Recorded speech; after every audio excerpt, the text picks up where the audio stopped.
Look closely at the classical deities of antiquity, and one specific figure always emerges: a courier, an entity defined not by a domain of earth or sea, but by pure motion.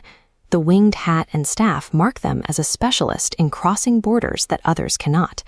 In the Nile Valley, the figure appears again. This time, the emphasis shifts slightly.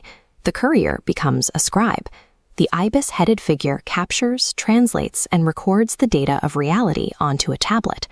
Move eastward to Mesopotamia, and the blueprint repeats: a winged entity holding specific instruments designed to span the divide between the heavens and the earth. Modern perspectives usually categorize these figures as primitive storytelling tropes, fictional characters used to explain the unknown. Yet this exact functional figure, a specialized border-crossing translator, remains at the core of every complex ancient record on Earth. We often treat ancient texts as moral parables or simple folklore. But looking at the dense, repetitive organization of these scrolls suggests a different primary function. These were compressed memory technologies. Long before the vocabulary of modern physics or orbital mechanics existed, human beings used narrative myth as a durable format for storing astronomical instructions. A story can survive for thousands of years. A mathematical formula degrades.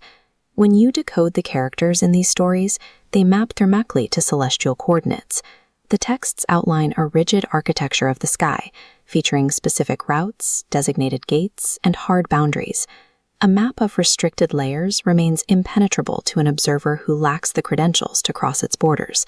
This makes the messenger figure an operational requirement. Without them, navigating a localized, layered reality was impossible. The cosmic egg model describes a bounded container made of concentric, nested shells. It is a world model defined by its limits. This model introduces immediate physical friction. An observer cannot simply float from the center to the edge. Moving outward requires penetrating dense, restricted structural barriers. To understand the weight of the system, we have to look at where the schematics were physically inscribed. The ancient Egyptians carved these cosmic blueprints into massive, immovable stone architecture. This is the Dendera zodiac. It is a rigid diagram of cosmic administration. The outer ring is composed of figures holding up the boundary of the system, maintaining the separation of the inner layers. Navigating the schematic required strict adherence to cosmic protocols. The ancient sky was an administered system, not an empty wilderness. This brings us to a concept known as the two-route doctrine.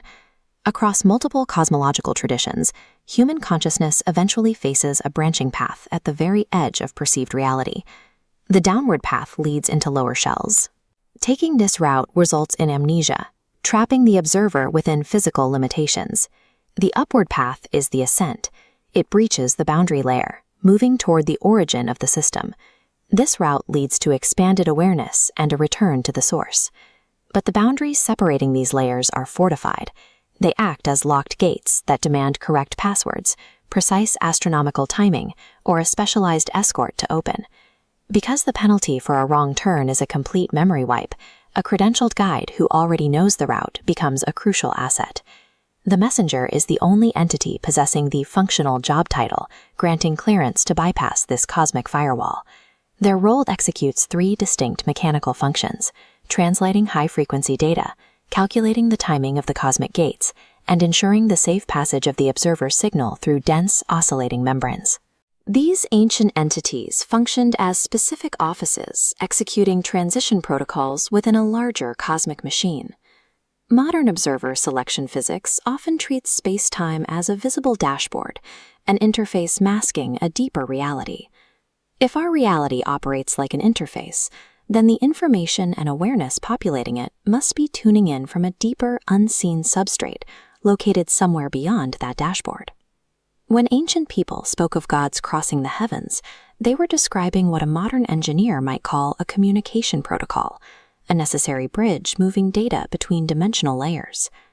The messenger remains our most enduring symbolic representation of how that hidden substrate successfully relays instructions to the visible world.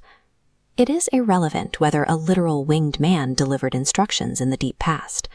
What matters is the repeating pattern of an intelligence stationed at the boundary of reality. Eventually, Every observer reaches the edge of the map. And when you arrive at that final threshold, something is waiting to guide your attention through the firewall.